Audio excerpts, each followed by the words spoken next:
হঠাৎ দুঃসাহস যে কত ভয়ঙ্কর বিপদ ডেকে আনতে পারে তার দৃষ্টান্ত হয়ে থাকবে এই চিড়িয়াখানা। রবিবারের উজ্জ্বল দুপুরে দর্শনার্থীদের ভিড়ে ভরে উঠেছিল ব্রাজিলের শান্ত শহর জো পেসোয়া চিড়িয়াখানা। কেউ ছবি তুলছে, কেউ শিশুকে কাঁধে বসিয়ে দেখাচ্ছে সিংহের রাজকীয় ভঙ্গি। ঠিক সেই মুহূর্তে ঘটল এমন এক দৃশ্য যা কেউ কল্পনাও করতে পারেনি।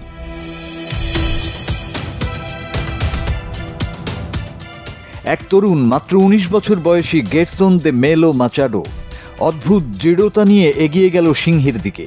চারপাশের মানুষ ভেবেছিল সে মজা করছে, কিন্তু মুহূর্তেই বদলে গেল পুরো পরিস্থিতি।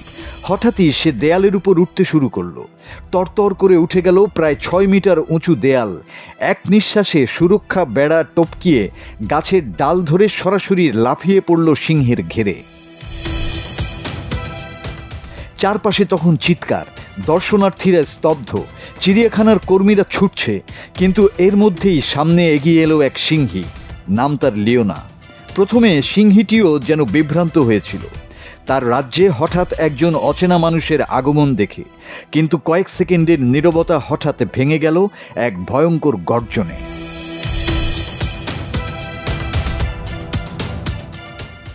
লিওনা ঝাঁপিয়ে পড়ল মাচাডোর উপর। ছুটোছুটি করে মাটিতে চাপা পড়ে গেল ছেলেটি।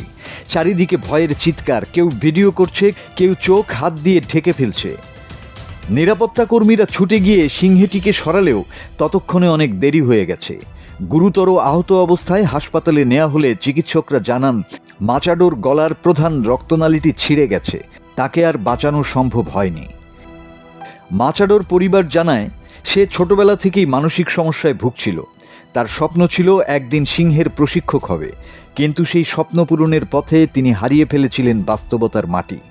তার তত্ত্বাবধায়কদের মতে এর আগেও তিনি ঝুঁকিপূর্ণ আচরণ করেছেন, এমনকি একবার বিমানবন্দরের নিরাপত্তা বেড়া কেটে ভিতরে ঢুকে পড়েছিলেন।